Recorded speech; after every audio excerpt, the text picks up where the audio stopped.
noite para vocês. Oi, boa noite, Isabela Prata, tudo bem? A gente está muito contente com a sua entrevista aqui hoje no CONAPEG, Congresso Nacional das Pequenas Empresas Grandes Negócios. A gente acredita que vai ser muito positiva os seus pontos de vista com relação aos assuntos que a gente vai tratar hoje contigo. A gente vai falar um pouquinho sobre gestão de pessoas, gestão de talentos, formação de multiplicadores. A Isabela Prata é da Escola São Paulo. Fale um pouquinho de você, Isabela. Comente um pouquinho, fale para os nossos ouvintes quem é a Isabela, como é que começou a sua carreira profissional. Olha, quando eu estava na faculdade estudando comunicação visual, depois de já ter estudado música durante muitos anos, eu fui fazer um estágio no museu, no Museu de Arte Moderna de São Paulo, e na área de exposições. E quase ninguém entrava no museu. O museu era um lugar parado, mofado, tinha uma goteira numa parede, para você ter uma ideia, que tinha um lodo já dessa grossura, sabe? Aquela goteira que está ali há anos. Eu via muito movimento quando tinha reunião de diretoria. Todos os diretores só vinham lá uma vez por mês, ou 2, 3 meses, cada 2 ou 3 meses, para fazer essas reuniões. Nenhum deles tinha um cargo executivo. A equipe do museu tinha muito poucos recursos para trabalhar. Quando, uma semana antes de acontecerem aquelas reuniões, as pessoas se movimentavam todas para fazer aquelas reuniões, eu ficava apreensiva, achando que no dia seguinte da reunião alguma coisa ia mudar, e nada mudava. Continuava tudo na mesma história. E eu ficava vendo, e aquela goteira continuava pingando. E eu, de tanto tempo que eu tinha para observar também, não é? Eu cheguei a constatar muito rápido, assim, em poucos meses, eu percebi que fiz um diagnóstico que não tinha ninguém no museu porque não tinha boas exposições, não tinha boas exposições porque não tinha dinheiro porque não tinha público, não tinha público porque não tinha boas exposições, porque não tinha dinheiro. Eu falei, bom, agradeço a vocês, museu, a equipe do museu e o próprio museu por terem me dado uma ideia de fazer o primeiro empreendimento. Eu já tinha tentado fazer umas coisas antes, já tinha, junto de uma irmã, tentado, sabe, me associar a ela com uma confecção de roupas. Eu já tinha até vendido sanduíche na praia com amigas para juntar dinheiro para viajar nas férias. Então, eu já tinha feito as minhas investidas, dava aula de música e tal. Não era meu primeiro trabalho, né? Mas eu tive uma ideia que foi realmente um insight muito conectado com o tempo, e que fez com que eu startasse um empreendimento que durou 20 anos. Que ele se transformou 2 vezes, né? Eu abri uma empresa de desenvolvimento de projetos culturais, numa época em que era começo das leis de incentivo, isso era nos 90. Não existiam produtoras, não é, culturais, de eventos, nada disso.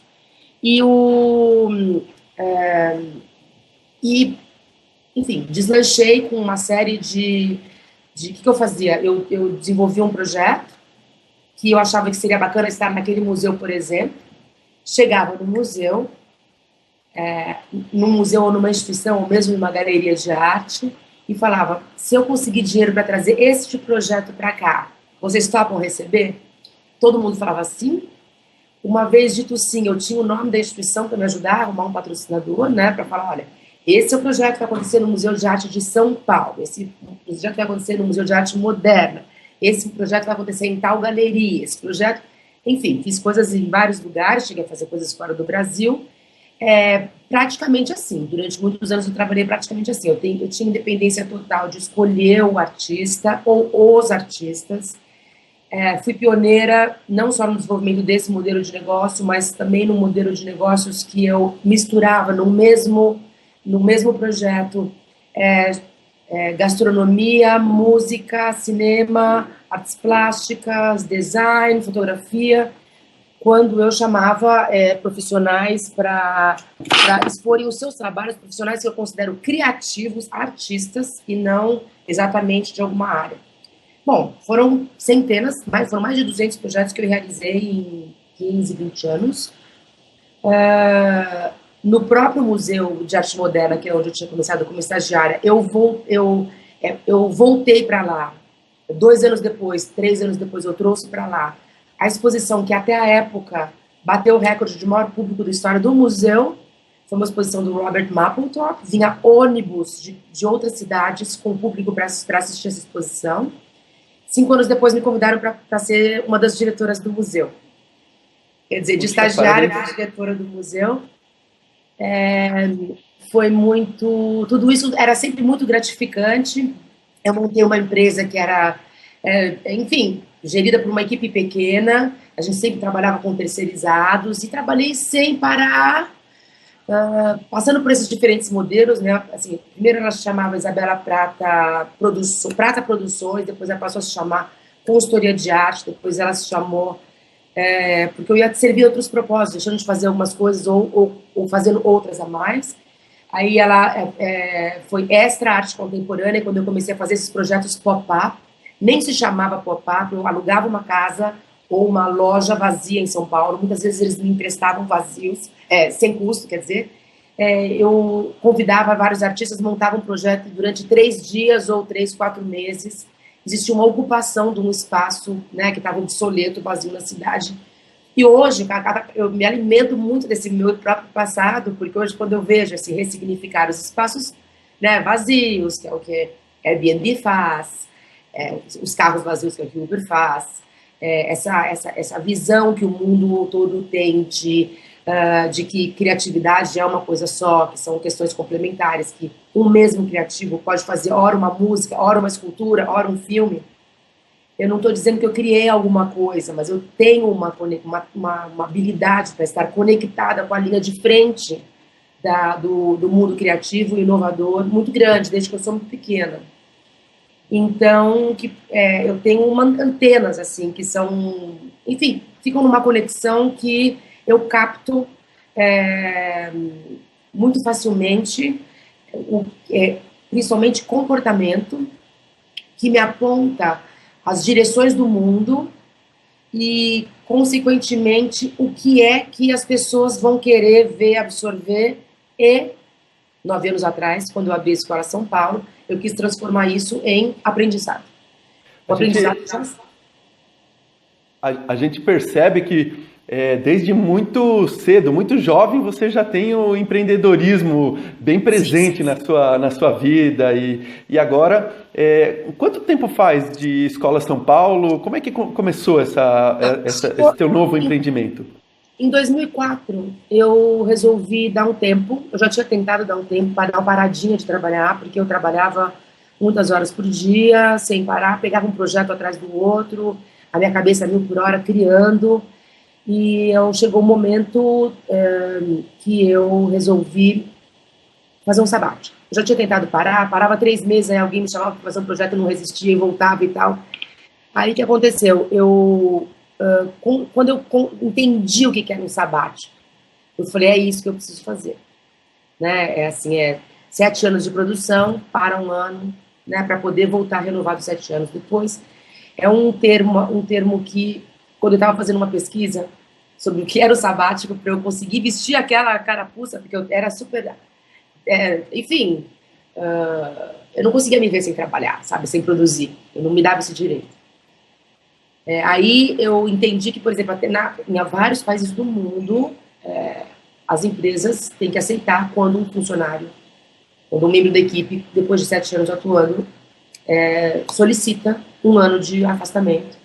É 1 ano, por exemplo, na França, que eu sei que acontece muito comumente, tenho muitos amigos lá, você fica 1 ano sem receber salário, mas a hora que você quiser voltar, eles são obrigados a te aceitar, não é?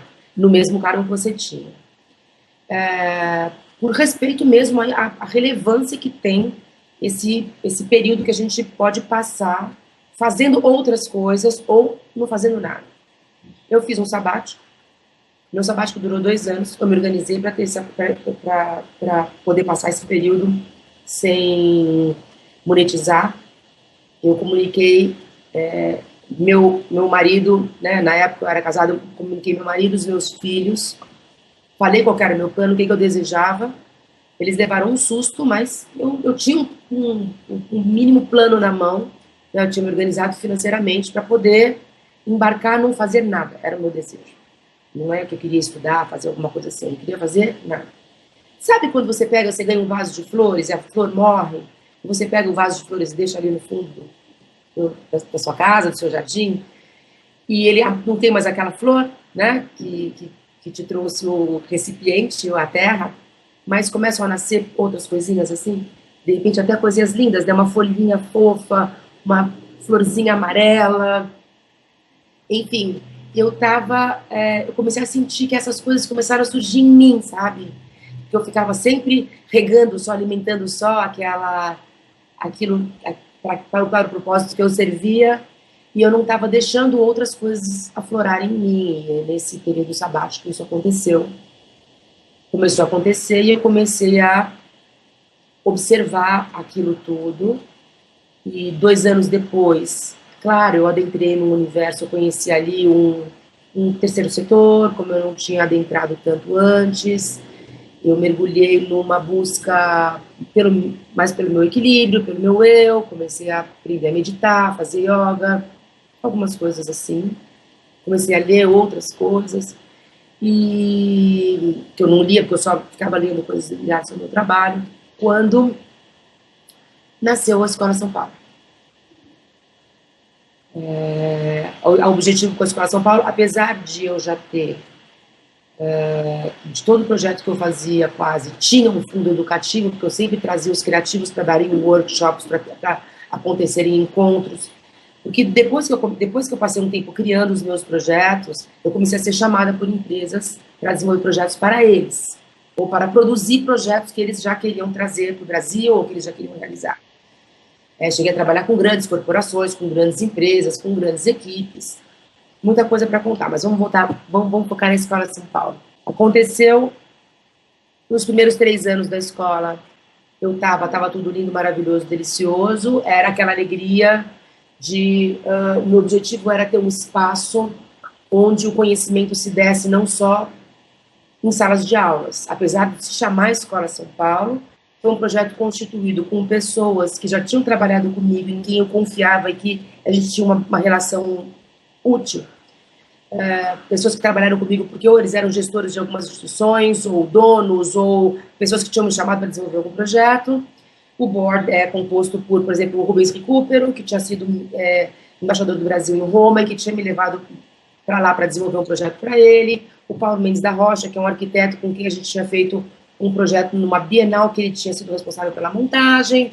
Luiz Estrina, que tem uma galeria de arte. A Cacilda Teixeira da Costa, que veio a ser diretora do museu depois do período que eu passei lá como estagiária, com quem eu tinha convivido na época do Mapplethorpe. Essa exposição foi um grande sucesso.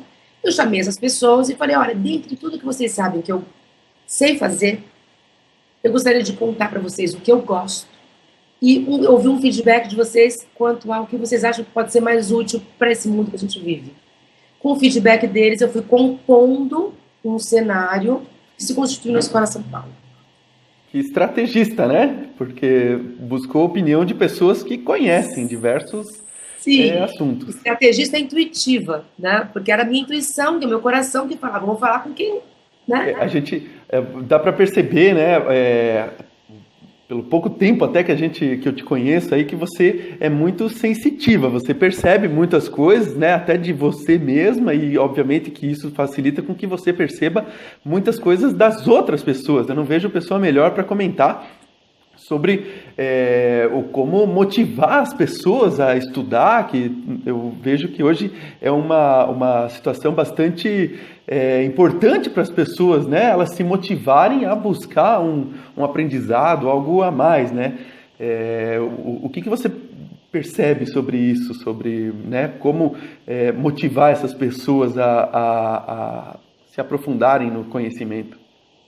Eu sempre consegui por atuar profissionalmente muito conectada com aquilo com as experiências que eu mesma fui vivendo.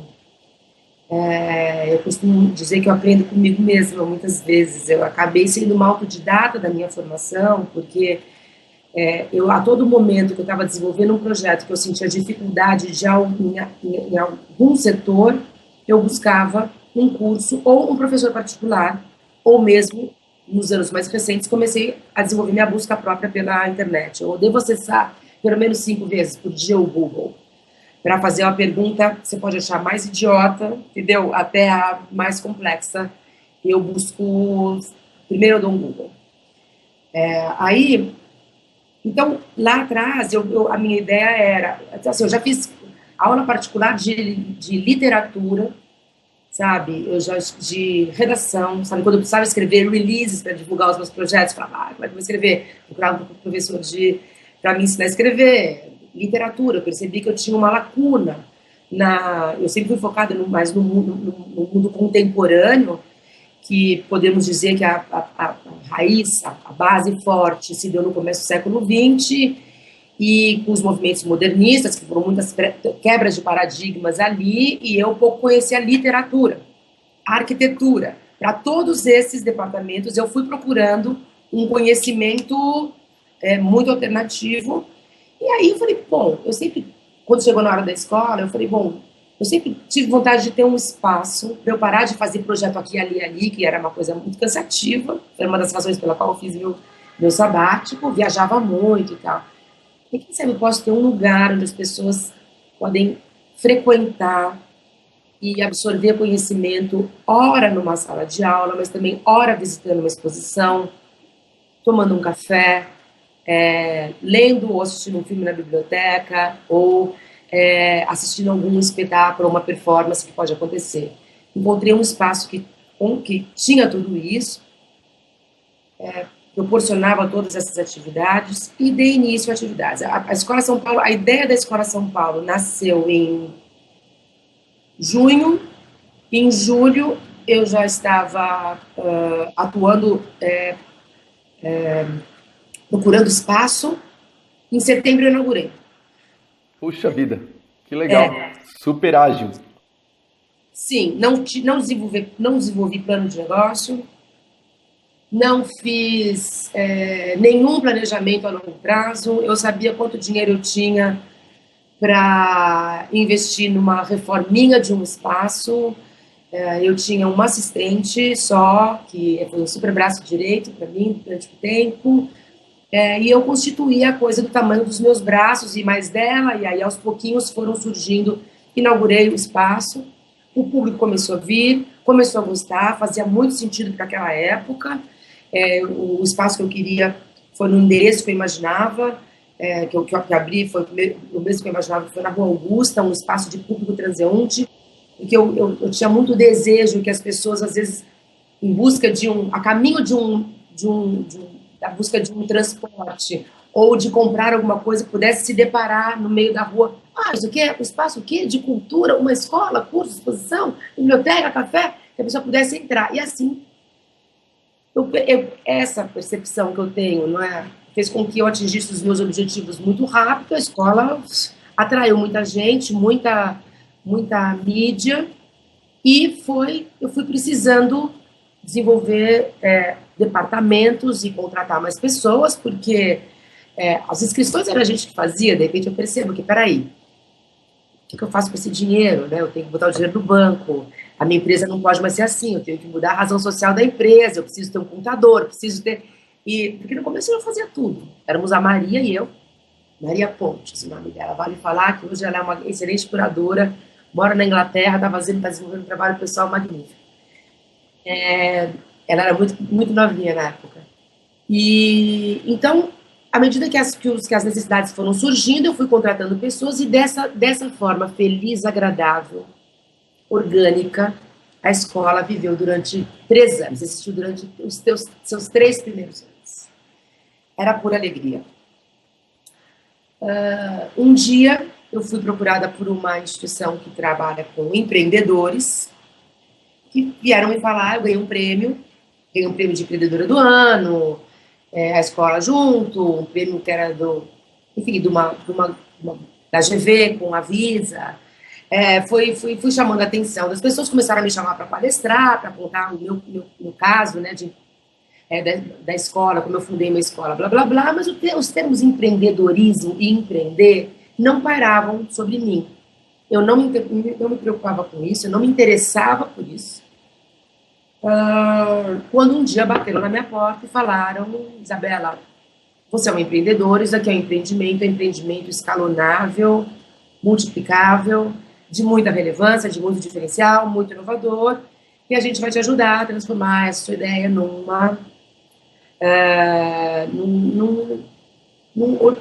grande negócio. Eu comecei a ficar muito curiosa com isso, e com esse primeiro selo, né? Não, o primeiro foi já aquele prêmio que eu tinha recebido, as escolas de business que estavam me chamando para contar o meu caso, tal, somado a isso, assim, todos esses fatores. Isso você comentou, Isabela, desculpa interromper, mas é uma coisa muito importante para quem nos está assistindo. Você esteve aberta a aceitar a ajuda de algum terceiro, alguém que veio para te dar um caminho, né, de como ser uma empresária de sucesso, é isso? Talvez tinha uma área do conhecimento que você não dominasse tão bem, é isso? Sim. Não fosse o final, o resultado disso tudo, que eu vou contar para vocês daqui a pouco, teria sido maravilhoso. Por isso que é um prazer poder estar contando aqui, porque isso que aconteceu comigo é muito comum. Você começa a despontar, e aí existe um mundo, no mundo existem as grandes corporações que acabam, que por fazerem muito dinheiro, acabam sendo exemplos de modelos de sucesso. É muito comum a gente se iludir de que porque uma empresa ou uma pessoa ganha muito dinheiro, ela deve ser um modelo que deve ser replicado. E, infelizmente, as próprias escolas acabam se baseando nesses modelos para desenvolver as suas metodologias de ensino. Os investidores acabam buscando esses modelos para poderem apoiar financeiramente projetos inovadores de significância social, para poder colocar o seu dinheiro. Os governos acabam desenvolvendo leis e facilidades para também ideias e projetos que atendam a esse padrão. Obviamente, eu caí nessa rede, eu me iludi e passei anos, durante 4 anos, eu fui mudando o percurso, daquele percurso simplesmente alegre e feliz entre amigos que a escola tinha, e comecei a então, contratar consultores, fiz toda a cartilha. Cara, trabalhosa e ilusória. Que me parecia o caminho. Foi uma escolha minha, foi culpa minha. Eu chamei consultores para desenvolverem departamentos, para pegar aquelas pessoas todas e falar, isso aqui, quem cuida desse departamento, departamentalizei. Montei equipes. Treinei as equipes. Criei organogramas, fluxogramas. Cada um tinha cargos e funções. Me especializei, fui estudar contabilidade, administração, gestão de pessoas. E dessa forma que você conhece, mas assim, chamando pessoas com que eu nunca tinha imaginado que eu pudesse ter que lidar. Consultores que me falavam que eu tinha que ter faca nos dentes, brilhos nos olhos, um olho no peixe, outro no gato. Teve uma coisa, dentro desses jargões, teve uma coisa que eu nunca consegui entender, portanto, nunca consegui implementar. Deixar o coração para fora da empresa, quando eu chegasse lá para trabalhar. Mas quem estuda business hoje e está nesse ramo de empreendedorismo é muito familiarizado com esses termos que eu estou usando aqui agora. Claro, mas não tem como, né? A gente se apega emocionalmente. Eu acho que uma das coisas que me salvou foi eu não ter conseguido deixar o coração pro lado de fora. Eu falava, mas como assim o coração do lado de fora? E aí o meu consultor, que era um consultor financeiro na época, falava, chega na escola, pendura o coração lá fora e entra. Entra de gestora. Quando você sai, você pega o coração, bota de novo em você, aí você vai encontrar seus amigos. Eu nem tinha tempo para sair e encontrar os meus amigos, porque eu ficava 15, 20 horas por dia fazendo tudo aquilo. E é legal trabalhar muito, né, gente? É super legal. Você fala, trabalho 20 horas por dia, é legal pra caralho. Pega super bem. Fala, não consigo nem dormir. Né? Se você mal consegue falar com seus amigos, quando você tem, assim, poucos dias de férias, ou quando você está num fim de semana, você praticamente quer dormir o tempo inteiro que você está exausto, ou porque você está, assim, num bar tarde da noite, já tomando um drink, então você não consegue dormir. Passei 4 anos nesse desenho, quando eu percebi que eu cheguei num lugar que não queria, sabe? Não queria.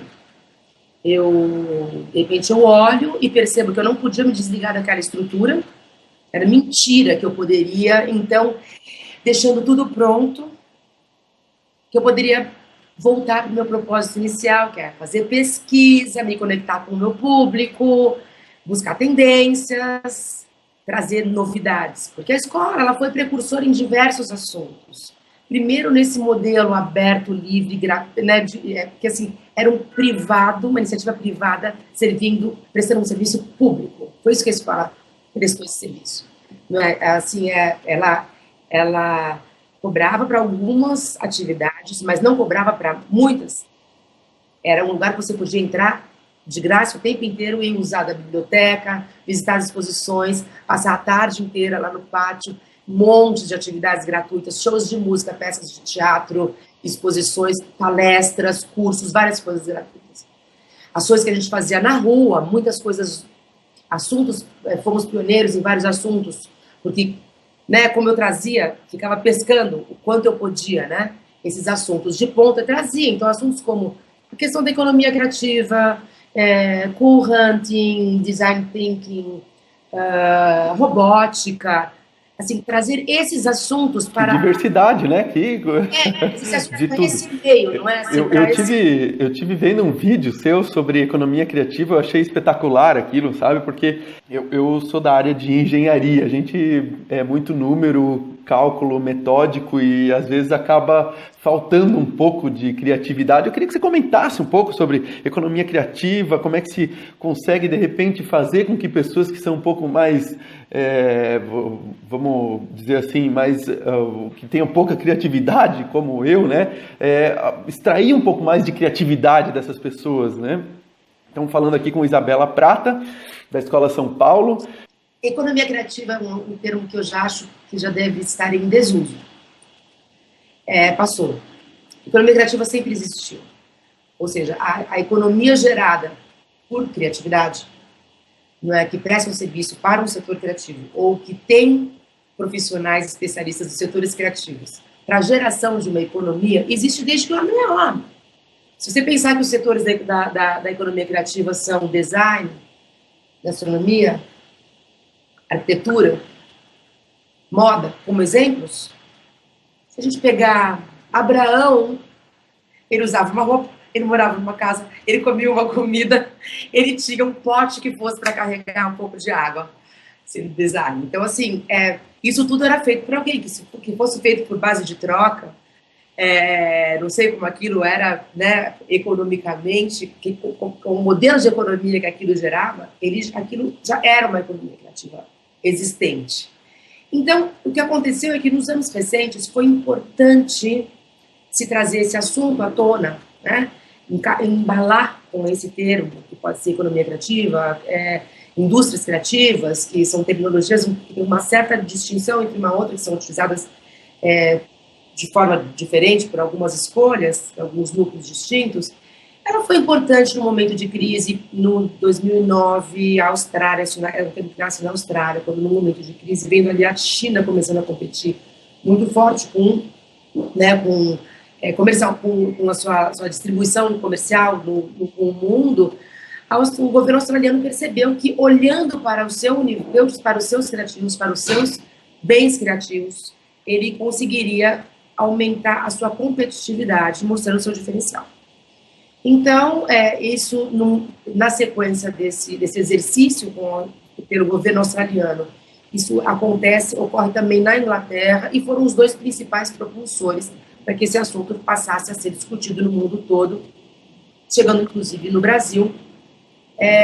Então, durante muito tempo, é muito importante foram algumas pesquisas que a UNCTAD, que é o departamento da ONU, fez, que tivemos umas secretarias da economia criativa aqui no Brasil, chegamos até um ministério, né, uma secretaria dentro do Ministério da Cultura, de economia criativa, que infelizmente foram dissolvidos, mas a relevância daquele momento, principalmente ali entre 2000 e... No caso do Brasil, foi muito quente entre 2008 e 2010, né, 2007, 2010 foi um momento mais latente, foi que nós conseguimos chamar a atenção, né, do governo para com considerações específicas para as áreas criativas, para os setores criativos, como é o caso da valorização ou da valoração dos intangíveis. Como é que você precifica uma ideia? Como é que você regulariza uma ideia?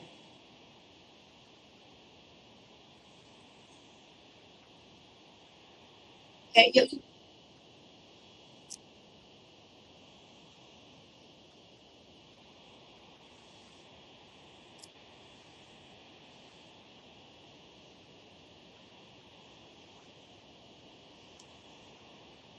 Então, mas mesmo quando você fala de soja, milho, gás, existe uma participação da criatividade para com esses setores também. Porque um produtor de soja, ele tem departamentos de pesquisas, não é? Esses setores de alimentos, eles têm departamentos de pesquisas que necessitam muito de criatividade também, que nós não podemos pensar num pesquisador que não tenha um intangível como intuição no desenvolvimento das suas pesquisas. Existe também o marketing, que trabalha as marcas, né, a divulgação dessas marcas. Existem os designers, que são responsáveis pelos maquinários, pelos objetos, pelos mobiliários. Existem os arquitetos, que fazem os escritórios, que fazem os depósitos, que seja. Então, assim, existe a criatividade, ela está inserida em absolutamente todos os setores, sejam eles criativos ou não. Então, chamar a atenção para a relevância disso faz com que as escolas intensifiquem a capacitação desses setores, faz com que os pais permitam que os seus filhos optem mais por esses setores do que pelos tradicionais, faz com que os governos criem leis e regulamentações que possibilitem que esses setores se desenvolvam, que essas pessoas sejam mais... que as suas ideias sejam mais valorizadas, por exemplo, quando elas vão pedir um empréstimo no banco, por exemplo, sabe? Porque uma coisa antigamente era você, em 2005, uma coisa era você chegar num banco e falar, gostaria de um empréstimo para abrir o meu consultório dentário. Outra coisa era, preciso de um empréstimo para abrir uma produtora de cinema. Era assim, produtora de cinema falido, não. Né? Consultório dentário, sucesso, sim. A história está nos contando uma outra realidade. O que você tá me dizendo, então, quer dizer, eu não nasci um Da Vinci, um Picasso, mas eu posso aprender a ser criativo, é isso? Você pode aprender a ser criativo, lógico, não é aprender a ser criativo, você pode perceber onde é que está a criatividade em você e desenvolvê-la ou não. Você pode perceber conhecendo o que significa um setor criativo, ou um ser criativo, ou uma criatividade. Você consegue perceber onde você pode interagir com isso no mundo em termos gerais, porque não é uma coisa mais legal do que a outra, é simplesmente uma habilidade que algumas pessoas têm de exercê-la ou de se conectar com ela, com um amigo prestando um trabalho, ou, né, ou um serviço, ou uma consulta, ou mesmo um especialista. Então, de novo, foi muito importante esse período todo, que até hoje estamos discutindo para trazer à tona um fato. Ele é um fato, não uma novidade. É um fato que tinha um certo descaso por ele. Acho que, assim, tá bom, na minha opinião, isso já foi discutido por demasiado. Agora tem outras coisas. Eu estou voltada para outro tipo de discussão. Não quero ficar defendendo que a economia criativa é algo diferente do que eu te falei. Eu acho que sempre existiu. Então, o tempo... essa questão toda de discussões da criatividade, de trazer esses assuntos todos à tona, a escola acho que foi cumprindo o seu papel, e chegou 2 anos atrás, eu olho e falo assim, gente, tá Eu fiz tudo do jeito que as cartilhas, mano, das melhores escolas. Eu falo das melhores escolas mesmo, sabe, assim, de negócios, de empreendedorismo, etc. Eu bebi nessas fontes e não gostei. Que foram aqueles 4 anos que você comentou, né? Me dediquei, arregacei as mangas, estudei, me dediquei, fiz, desenhei tudo. Quando de escola eu passei a ser denominada empresa, susto. Eu olho e falo, bom, agora eu posso voltar para o meu, né? Posso voltar uma mochila nas costas, viajar o mundo e fazer o que eu sempre gostei de fazer, que é botar minhas antenas para se conectar com o novo, para eu poder perceber. Então, assim, tem algo novo vindo lá na frente.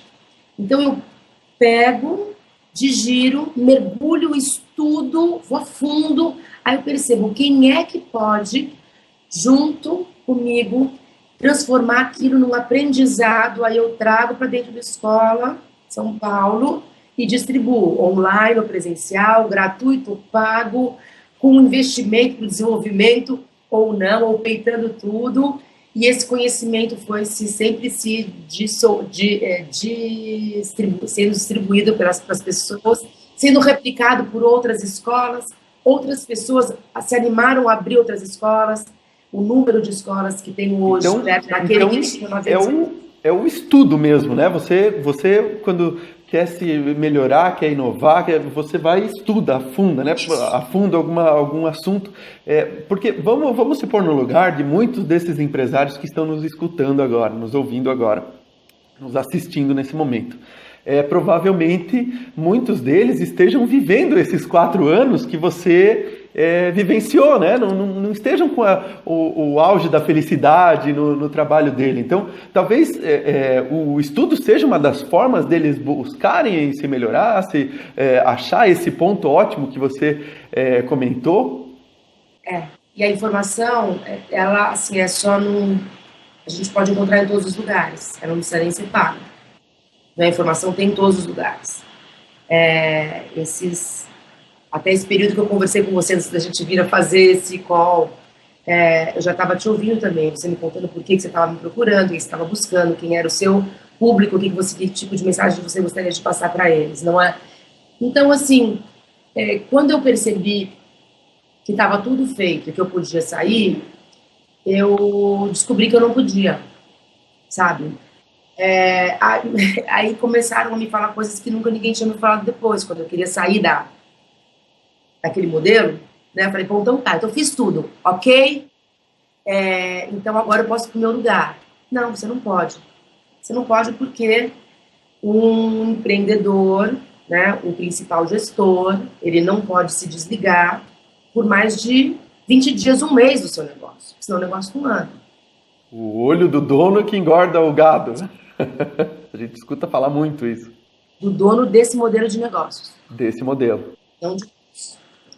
Foi o que eu vim aprender nesses últimos 2 anos. Quando eu olhei aquilo e falei, empreendi, cresci e não mostrei.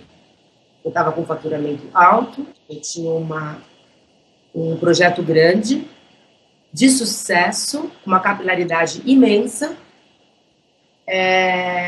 com uma equipe treinada, capacitada para trabalhar dependente de mim. Eu falei assim, gente, então é por isso que o Roberto Marinho trabalhou até quase 100 anos de idade, que o Roberto Tigre trabalhou até quase, sei lá, quantos anos de idade. É por isso que a gente fica vendo essas pessoas que os anos passam, elas não conseguem de se desligar dessas empresas, é o tal de não largar o osso. Que coisa horrorosa, elas não podem. Não é que eles não querem, eles não podem. Essa estrutura nesse modelo, que, ao meu ver, é velho, é coisa do passado, tá? E nós temos tudo para redesenhar, tudo isso, esse desenho, ele cria uma dependência. Não é possível de se continuar assim, porque o mundo mudou. Olha só, 2 anos atrás, eu olho para aquele cenário e falei, eu não quero trabalhar mais 20 horas por dia, nem 15, nem 10. Eu não quero que nenhum funcionário meu trabalhe isso. Então tá, então durante o período eu vou ficar trabalhando 10. mas eu gostaria que a minha equipe trabalhasse menos. Meu advogado falava, não pode. Você não pode ter nenhum funcionário que trabalha menos do que 9 horas por dia, sem de almoço, né? 8 horas por dia. Por quê? Porque você corre riscos, tudo era risco, risco, risco. O tempo inteiro que eu estava desenvolvendo o meu negócio, né? Esses 4 anos, querendo, né? Achando que era esse o caminho, pouco me falaram de todos os milhares de riscos que eu teria. Se eu quisesse, por exemplo, mudar a estrutura, não é? Porque não é só o risco, guardar um dinheiro para quando não está bom, ter o dinheiro. Não é esse tipo de risco que a gente aprende no modelo de negócio tradicional. Estou falando de risco, por exemplo, de querer mudar a sua estrutura trabalhista e não poder, porque as nossas leis não permitem. E não adianta discutir. Então, tudo que eu queria mudar para conseguir reverter uma situação pequena que fosse, era impossível. Aí eu falei, bom, eu tenho 3 escolhas para fazer. Tá? Que o meu desejo era ter, então, algo que fosse do meu tamanho. Do tamanho dos meus braços, algo que eu pudesse fazer uma gestão, estando dentro do meu corpo, estando focada no meu propósito de novo. Passei 4 anos, mais do que merecido, eu voltar para o meu eu, exercer o meu papel no mundo, que é botar essas antenas para funcionar, para contribuir com uma melhoria do mundo, com a minha percepção, para as pessoas poderem se ferramentar para enfrentar o que está por vir, o que tem de novo por aí, vindo por aí. Quer dizer que você acabou aprendendo um negócio diferente do que é o tradicional e hoje você se sente com muito mais sucesso, não só profissionalmente, mas pessoalmente, né, mas realizada, né, com essa nova forma de gestão diferente daquela dos 4 anos. É isso? Você podia contar para nós o que é para você ótimo? Porque provavelmente muitas pessoas que estão nos ouvindo, até eu tô curioso para saber o que aconteceu, qual que foi porque realmente é muito importante a pessoa poder viver uma vida, ter uma harmonia, né? Conseguir equilibrar a vida pessoal com profissional, ter suas famílias atendidas, né? Porque muita gente mergulha na empresa. Não ter medo de julgamento. Não temer passar vexame, ser criticado, ser julgado. A lição básica. Eu olhei o cenário, falei, eu tenho 3 escolhas. Minha sinapse, faço sinapses muito rápido. 3 escolhas. Ou eu fecho, ou eu vendo, ou eu reduzo. Fechar, eu descarto primeiro, porque olhando os mais de 30 mil alunos que eu tive em 7 anos, né? Eu falei, não posso, como é que chama? Colocar o meu aluno no meio dessa história, porque fechar vai parecer que não deu certo e eles vão sentir que aquele histórico da vida deles, que tinha mudado a vida deles para melhor, poderia não fazer mais sentido, eles poderiam ter dúvida daquele conhecimento que eles tinham adquirido. Sendo que tem muitos alunos da escola, fizeram mais de 30 cursos, ininterruptamente, que fazem até hoje, porque a gente tem atividades até hoje. A opção segunda, que era vender, eu, apesar de ter falado com vários investidores, também descartei, porque ao arrumar um investidor, ou um sócio investidor, você nada mais ganha do que um patrão que te coloca uma arma na nuca e que te força a trabalhar mais pró os desejos dele, aquilo que foi acordado. E na hora de fechar o negócio, a gente fala, bom, tá, sim, claro, sim, final do ano vamos atingir essa meta, vamos fazer um plano de 2, 3, 4, 5 anos, vamos. Não queria. Já conhecia esse cenário. A terceira opção era reduzir. Então tá, eu vou reduzir. E comecei um trabalho, reuni uma parte da equipe, que eu pincelei a dedo, não eram os top gestores, eram pessoas específicas com quem eu me conectava com o meu coração, com o meu propósito, que tinham, além de uma função, um bom salário, que tinham uma ligação com o propósito da escola e com o seu público, etc. Montamos um grupo, passamos a nos reunir diariamente, o que o modelo diz que não, né, que muita reunião é ruim, falar muito é ruim. Tem que ter regras, manuais e corda esticada. Uma boia na mão para jogar de vez em quando. Gente, é uma loucura o que se diz nas apostilas. Aí nós passamos a nos reunir com o propósito de reduzir, a princípio, 40% da operação, 30% a 40% da operação. Começamos a trabalhar nesse processo. Então, assim, reduzindo o número de salas, primeiro com o espaço físico, né, reduzindo o número de salas de aulas, reduzindo a operação, o número de oferta de atividades, excluindo primeiro terceirizados, não é? E não a equipe fixa. Atingimos com êxito esse processo de decrescimento no prazo previsto, que foi menos de 5 meses. Nós conseguimos reduzir esses 40%. Chegou nos 40%, acreditamos que seria interessante reduzir mais ainda. E mais, e mais, e mais. Eu fui ficando, conforme eu fui simplificando, a operação da empresa, ela começou a voltar a ser escola. Eu comecei a voltar a ficar próxima da equipe, do aluno, meu sorriso começou a voltar para o meu rosto. Eu tinha perdido meu sorriso.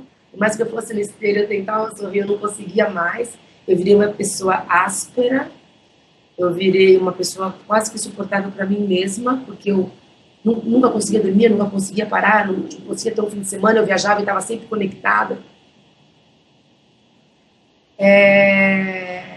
E hoje, estou contando para você, como uma das primeiras pessoas que vai ouvir o que eu vou te dizer, a Escola São Paulo hoje não tem mais um espaço físico, mais nenhum funcionário e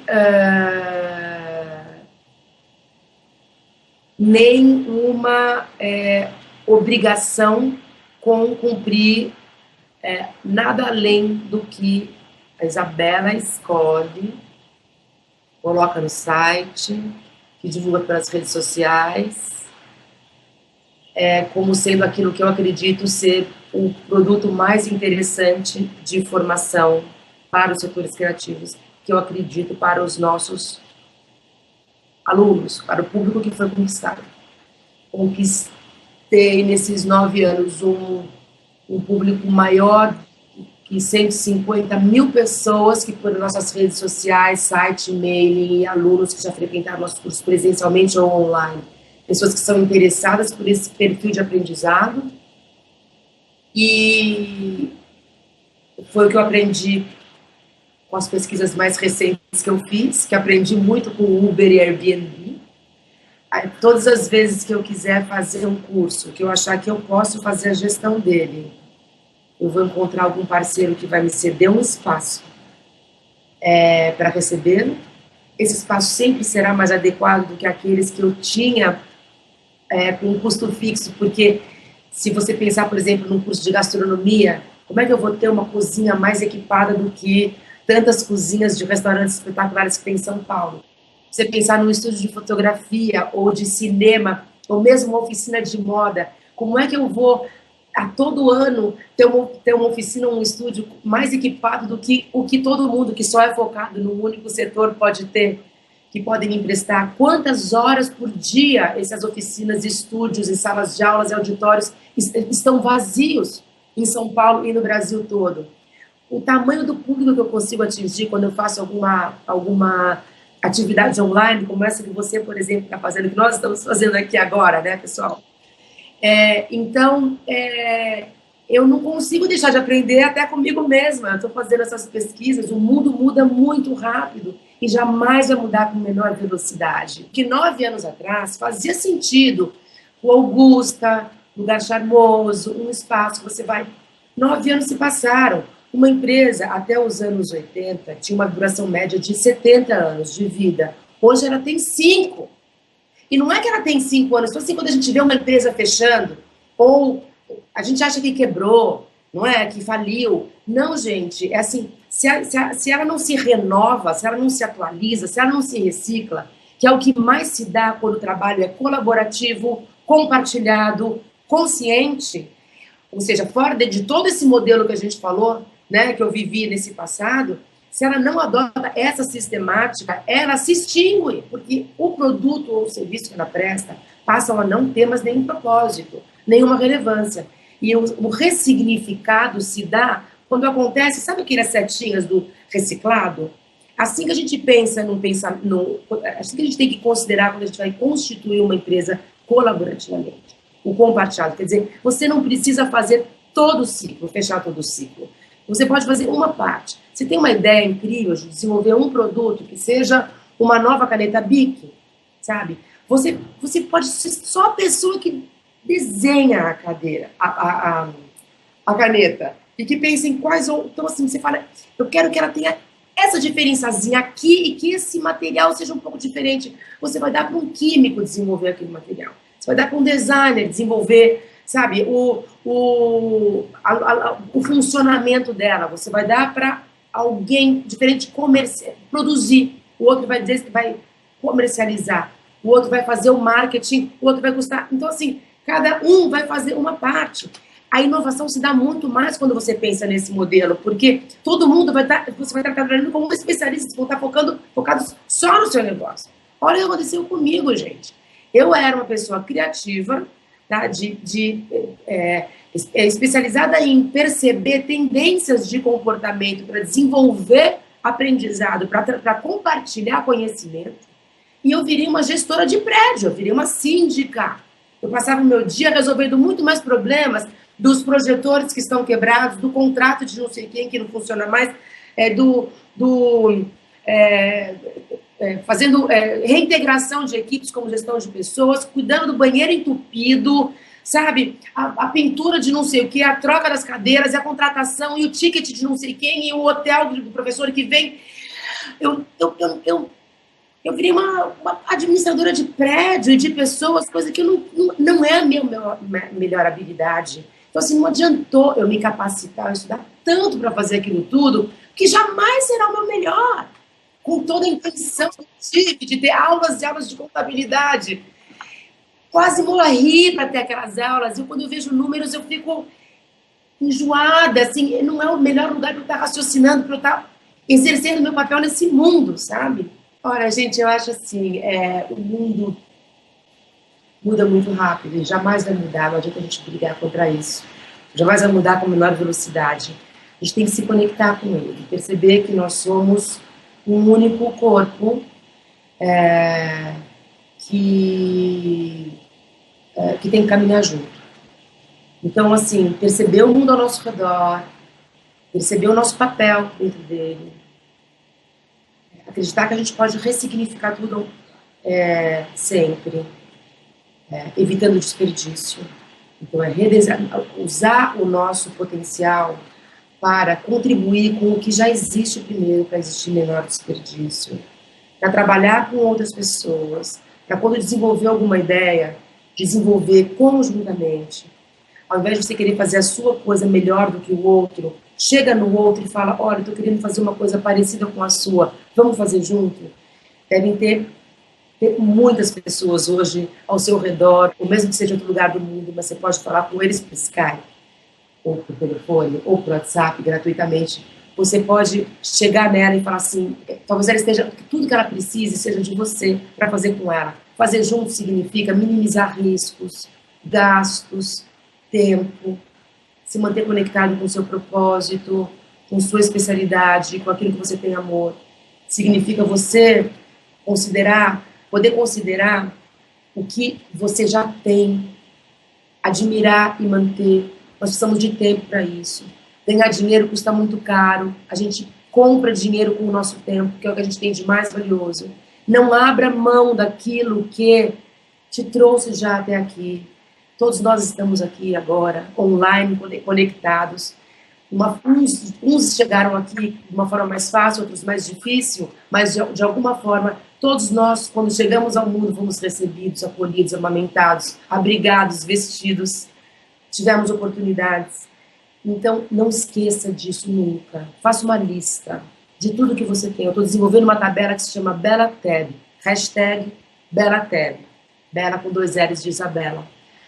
Você faz uma coluna, são 3 colunas que você faz, desenha num papel. Na primeira coluna você coloca tudo que é básico, necessário para você viver.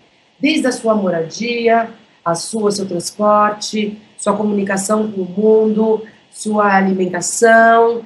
Aí você pode colocar se você tem filhos, amigos, família, cachorros,